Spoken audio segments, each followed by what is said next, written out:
The cameras were rolling. John Wayne was in the middle of a scene. And then he saw the badge. Monument Valley, Utah. 1976. The set of The Shootist, John Wayne's final film. The production had been running for 6 weeks. Wayne was 69 years old, fighting cancer that would kill him 3 years later, playing a gunfighter dying of cancer. Art imitating life in the cruelest possible way. But Wayne never complained.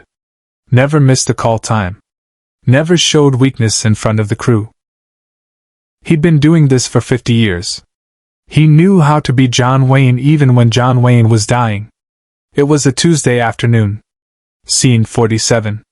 Wayne's character walks into a saloon, exchanges words with 3 men who want to make a name for themselves by killing a legend. Simple scene. They'd done 17 takes already. Director Don Siegel wanted one more. Just one more. The set was dressed perfectly. Period-accurate saloon. Extras positioned as townspeople. Camera crew ready. Sound rolling. Wayne took his position by the swinging doors. In the front row of the observation area, where the director, producers, and special guests sat in folding chairs just off camera, sat a man who hadn't been there for the previous takes. Maybe 60 years old.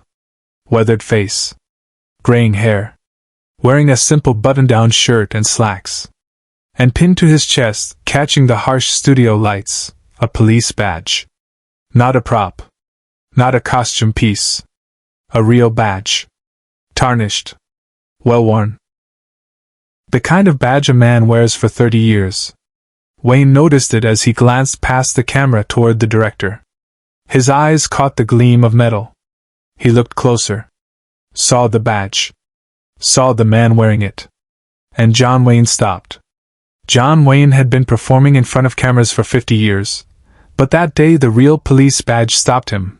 Wayne left the scene halfway through and walked toward the man. Not dramatically. Not with announcement. He simply stopped being the character, stepped out of his blocking, and walked off the set toward the man in the front row. The crew froze. Don Siegel looked up from his notes, confused. John? What? Wayne raised one hand slightly. The universal gesture for wait. He kept walking. The assistant director whispered urgently into his headset. We're still rolling. Wayne just left the scene. I don't know what's happening. But the cameras kept filming. Because when John Wayne does something unexpected, you capture it. Wayne stopped in front of the man with the badge. Up close, the details were clear. Sacramento Police Department. Badge number 247. The metal was scratched, dented in places, the kind of wear that comes from decades of service, not from a prop department. The man looked up at Wayne, genuinely startled. He'd been sitting quietly, watching the filming, not expecting to be noticed. That badge real? Wayne's voice was quiet. Not the Duke's drawl he used in films. Just John Wayne talking. The man nodded. Yes, sir. 32 years on the force. Retired last month. Wayne looked at the badge for a long moment. Then he looked at the man's face. What's your name? Robert Dalton, Mr. Wayne. How'd you get on my set, Robert? My daughter works in wardrobe. She got me a pass for my birthday. I've been watching you since Stagecoach. Figured I'd see how movies really get made before. He trailed off, gesturing vaguely at his age. Wayne nodded slowly. Then he did something nobody expected. He reached up and carefully unpinned the badge from Robert's shirt. Held it in his palm. Felt the weight of it. 32 years, Wayne said. It wasn't a question. It was acknowledgement. Yes, sir. See combat before that? Korea. Army Infantry, 51 to 53. Wayne's jaw tightened. That particular tension the crew had learned to recognize. John Wayne had never served in World War II. He'd been 34 when Pearl Harbor happened, with 4 children and a career exemption.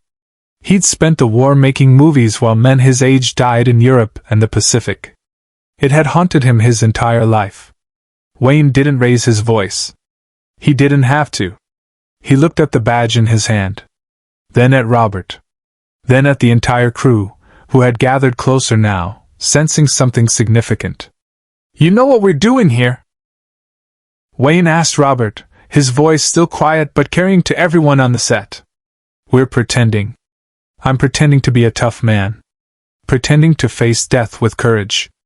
Pretending to have the kind of honor that means something." He held up the badge. "But you did it for real. You put this on every morning not knowing if you'd come home. You walked into situations where people wanted to hurt you. You did it for 32 years. Robert shifted uncomfortably. "It was just my job, Mr. Wayne." "Don't," Wayne said sharply, then softened immediately. "Don't minimize it. I've spent 50 years playing heroes. You were one. There's a difference." The set was completely silent. 200 people holding their breath. Wayne looked at the badge again. Turned it over in his palm. "Read the inscription on the back that Robert probably thought no one would ever notice. To Daddy. Be safe. Love, Jenny. 1944. Your daughter?" Wayne asked. Robert's voice was thick. "My first daughter. She was 6 when I joined the force. She's gone now. Cancer took her in 68. Wayne closed his eyes briefly. When he opened them, they were wet. "I'm sorry." "Thank you, sir." Wayne took a breath. Made a decision. He turned to his assistant director. "Get me a chair. Put it right here, front and center. Robert's gonna watch the rest of this shoot from the best seat in the house." The AD scrambled to comply. Within seconds, a comfortable director's chair was positioned directly beside the camera. Wayne gestured for Robert to sit. Robert hesitated. "That's not necessary, Mr. Wayne. I'm fine where I was. I know you are. But I need you there. I need to see that badge while I work. I need to remember what real courage looks like." Robert sat slowly.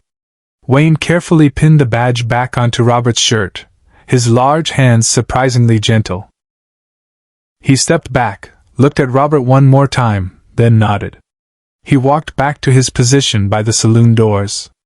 Called out to Don Siegel. "Let's go again, Don." "From the top." "John, are you?" "From the top," Wayne repeated. "And keep rolling on Robert. I want him in frame if possible. Let people see a real badge for once." Away from the cameras, Wayne made a choice no one expected. They shot the scene again. Take 18. But this time something was different. Wayne's performance had changed. Subtly. The bravado was still there, but underneath it now was something else. A weariness. A recognition of mortality. A respect for real courage that made the fictional kind feel smaller and more honest at the same time. Don Siegel watched the monitors and realized he was seeing something special. This wasn't the John Wayne of the previous 17 takes. This was a man performing for one person in particular. For the badge sitting 10 feet from camera. When Siegel called, "Cut!" he didn't ask for another take. "We got it," he said quietly. "Print that one." The crew began breaking for the day. Wayne stayed on set, talking quietly with Robert Dalton. The conversation lasted 40 minutes. Nobody interrupted them. Nobody took photos. Nobody treated it like a moment for public consumption. They talked about Korea. About the men Robert had served with. About the ones who came home and the ones who didn't. About policing in Sacramento through the 50s, 60s, and 70s. About losing a daughter. About facing cancer.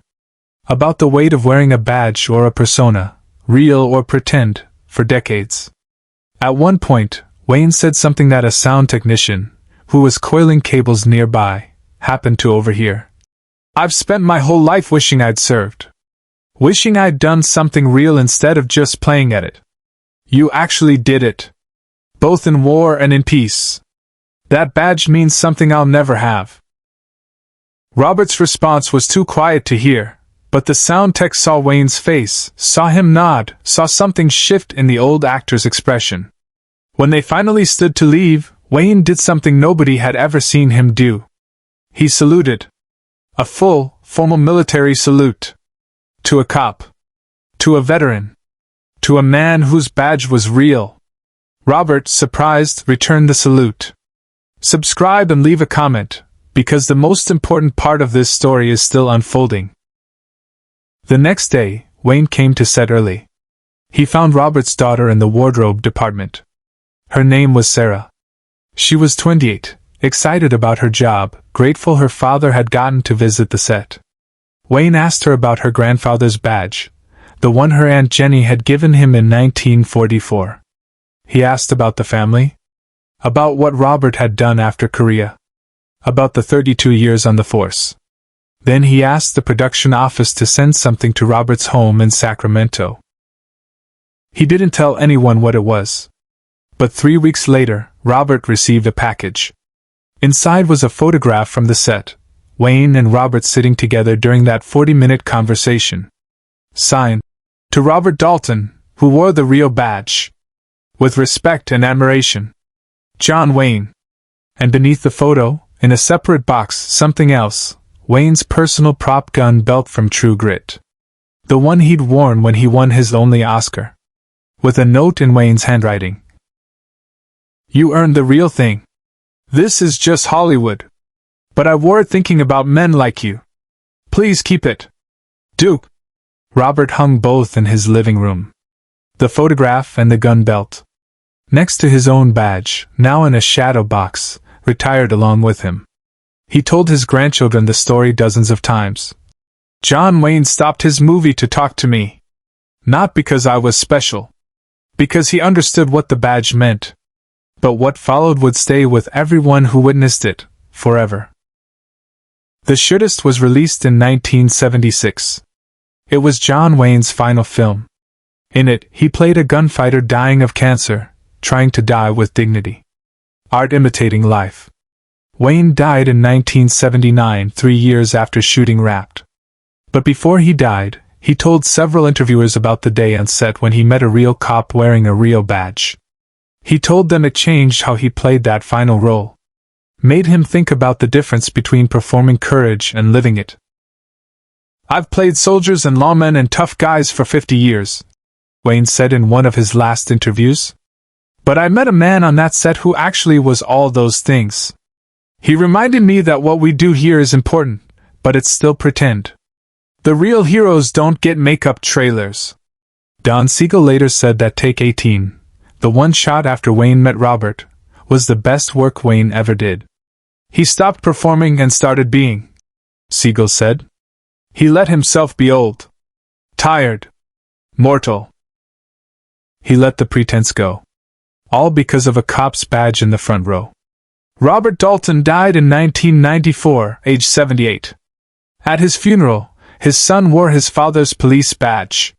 And hanging on the wall of the funeral home, so everyone who came to pay respects could see it, was the photograph of John Wayne and Robert sitting together on that film set in 1976. The preacher, who hadn't known about the Wayne connection until preparing the service, said something in his eulogy that captured it perfectly. Robert spent his life being what John Wayne played at being. And when those two men met, one of America's biggest legends recognized one of America's quietest heroes. That's worth remembering. In Sacramento, the police department still tells the story to new recruits. About the retired cop who visited a movie set and reminded John Wayne what real badges mean. About respect that crosses the line between performance and reality. And in Monument Valley, where they filmed The Shootist, there's a small plaque at the Visitors Center. It commemorates John Wayne's final film. But locals who worked on that production tell a different story. They tell about the day John Wayne stopped a scene. About the cop with the real badge. About 40 minutes of conversation that nobody filmed but everybody remembered. Robert's badge, Sacramento PD number 247, is now in the Police Academy Museum. Next to it hangs the photograph Wayne signed. And beside that, a small card with Wayne's handwritten note. You earned the real thing. Share and subscribe. Some stories deserve to be remembered. John Wayne played heroes his entire life. But on that Tuesday in 1976, He stopped pretending long enough to honor a real one. That's the difference between acting and being.